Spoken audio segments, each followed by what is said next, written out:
বাঙালি যারা আছে বা ঢাকাইয়া যারা আছে আর কি, তারা কম বেশি সবাই পায়া রান্না করতে পারে। পায়া বা নেহারি আমরা বলে থাকি, এটা রান্না করতেই পারে। বাট আমি আজকে এই প্রথমবার রান্না করছি, ঢাকার মেয়ে হয়েও।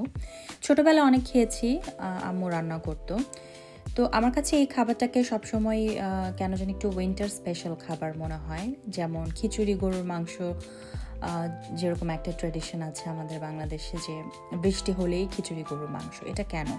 কারণ খিচুড়ি এবং গরুর মাংস খেলেই একটু গরম লাগে বেশি, এবং যেহেতু আমাদের ওটা গরম প্রধান দেশ, তাই আমরা একটু ঠান্ডা ঠান্ডা ওয়েদারেই খিচুড়ি, গরুর মাংসটা বেশি প্রেফার করি।